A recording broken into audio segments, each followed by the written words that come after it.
এনারা কি বাংলাদেশের সবগুলো প্লেয়ার শালা পাগল, বাংলাদেশের 11টা প্লেয়ারই পাগল। এনারা জানে যে 12 ওভারে 116 রান যদি আমরা চেস করে নেই আমরা সেমিফাইনাল খেলবো, আমরা কোয়ালিফাই করে যাব। এত ভালো সুযোগ অন্য কোনো টিম থাকলে এটা আসানিসে হয়ে যেত। 12 ওভারে 116 রান করতে পারে না বাংলাদেশ। আরে ভাই আপনারা তো ট্রাই করেন, আপনারা তো জানেন যে 12 ওভারে চেস করলে আমরা 12 ওভারে 116 রান করলে আপনার সেমিফাইনাল। কিন্তু ভাই ওনারা ট্রাই করে না, ওনারা ভাই শর্টই খেলে না, ওনারা টেস্ট ম্যাচ খেলতে আসছে এখানে। টেস্ট ম্যাচ যেখানে আপনারা জানেন আপনারা খেলেন কিসের জন্য ক্রিকেট, এটা যদি আপনারা না করতে পারেন আপনার খেলার কোনো দরকার নেই। আমরা ক্রিকেট খেলি কিসের জন্য, সেমিফাইনাল যাওয়ার জন্য। তো এই চান্সটাই আপনার মানে বাংলাদেশ পাইলো যে 12 ওভারে এত সুযোগ পাইছিল, আফগানিস্তানকে 115 রানে আটকাই দিয়েছে। ভাই আর তারপরে ভাই আপনাকে শুধু 115 রান মানে 116 রান করতে হবে 12 ওভারে, যেটা কোনো একদম আসান আছে আজকাল ক্রিকেটে। এটা মানে ইজিলি আপনি যদি 10 বার এই সিচুয়েশনে পড়েন তাহলে আপনি 7 বার এই ম্যাচটা জিতে যাবেন। মানে 12 ওভারে আপনাকে 116 রান করতে লাগবে। তো এটা তো বাংলাদেশের জন্য ইজি। আপনার আরে ভাই সেমিফাইনাল যেটা আপনার স্বপ্ন, ভাই সব টিমের স্বপ্ন, যেই জন্য আপনার মানে টি-20 ওয়ার্ল্ড কাপে খেলতে আসছেন, সেইটা আপনার হাতের মুঠোয় এমনি দিয়ে রেখেছে আফগানিস্তান, হাতে দিয়েছে যে আপনার করেন আপনার যান সেমিফাইনাল। কিন্তু বাংলাদেশ কয় আমাদের সবসময় target next world cup, not this world cup. আমাদের এই ওয়ার্ল্ড কাপ টার্গেট না, আমরা পরের ওয়ার্ল্ড কাপে আবার আসবো খেলতে। আরে ভাই এত সুন্দর চান্স আপনি জীবনে পাবেন নাকি পাইছেন? এটা যদি আপনি না করতে পারেন আপনার ক্রিকেট খেলার কোনো দরকার নাই, আপনার সিধা বাড়ি চলে যান। কি বলা যায়, ইনাদের থোপড়ে লাগলে আমার মাথা গটকায় যাচ্ছে, গটকায়। কারণ এত সুন্দর চান্স, এত সুন্দর মৌকা আর কোনো ভাই কোনো সময় পাবে না।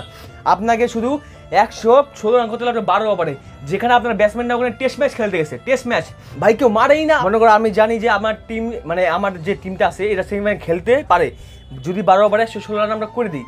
আপনারা জানেন যে আমরা 12 ওভারে করে দিই তাহলে আপনার সেমিফাইনাল। তাহলে আপনারা মারতেছেন না কেন? চেষ্টা তো করেন, ওখানে যায় ডিফেন্স করতেছেন, টেস্ট ম্যাচ খেলতেছেন। টেস্ট ম্যাচ খেলে যদি এত ইচ্ছা না বাড়ির পাশে যায় খেত বানায় খেলেন।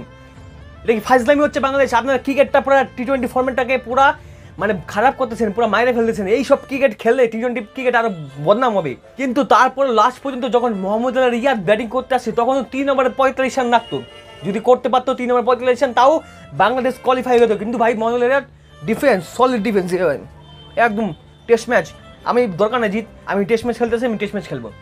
আরে ভাই কোশিশ তো করেন, তাহলে আপনি কিসের যে জায়গায় দরকার সেই জায়গায় আপনারা পারেন না, সেই জায়গায় আপনারা পারেন না। আর তারপরে লাস্টে 2 ওভারে 35 রান লাগতো।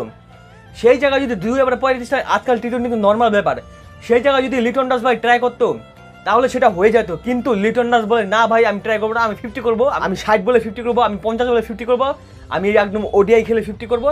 মানে টি-20 ম্যাচে উনি ওডিআই খেলে 50 করবে, ওই পাশে দাঁড়িয়ে থাকবে। লিটন দাস ভয়ে লাস্টে ওই পাশে দাঁড়িয়ে ছিল, আর এই পাশ থেকে সব আউট হয়ে বাড়ি। ইনাদের লজ্জা থাকা দরকার, লজ্জা। শুধু ইনাদের মেন উদ্দেশ্য ছিল আমেরিকা আর ওয়েস্ট ইন্ডিজ ঘোরার আর শপিং করা, এটাই ওনাদের মেন উদ্দেশ্য। আর ইনারা মেন উদ্দেশ্যতে এটা সফল হয়েছে। আজকে এটা খেলার পরে এটা সিধা বাড়ি। আর ইনাদের থেকে আর কিছু আমি আশা করতাম না। ইনাদের মাথায় সবসময় থাকে যে নেক্সট ওয়ার্ল্ড কাপ, এই ওয়ার্ল্ড কাপ না। যদি এই ওয়ার্ল্ড কাপ থাকতো তাহলে এটা করতে পারেন না আপনি। আরে ভাই চেষ্টা তো কর ভাই, চেষ্টা করি না। চেষ্টা যদি করতাম, যদি আপনি 50 রানে বান্ডিল হইতো তাও কিছু মানে কইতাম না। কিন্তু চেষ্টা না করে টুকটুক করে লাস্টে ম্যাচটাই হারিয়ে গেল। ইনাদের থেকে খারাপ টিম আমি আর জীবনে কোনোদিন দেখিও না, আর আমি দেখতেও চাই না। ক্রিকেটটাকে পুরো শেষ করে দিল বাংলাদেশ, ছি। উফ, তো এটাই বলা ছিল। তো বাই দেখা হচ্ছে পরে কোনো ইন্টারেস্টিং ভিডিওতে। আর ইন্ডিয়া ভার্সেস সেমিফাইনাল হবে, ইন্ডিয়া ভার্সেস ইংল্যান্ডের সেমিফাইনাল হবে, সেটা আমরা কভার করবো। তো দেখা হচ্ছে পরে কোনো ইন্টারেস্টিং ভিডিওতে, ততক্ষণ জন্য বাই।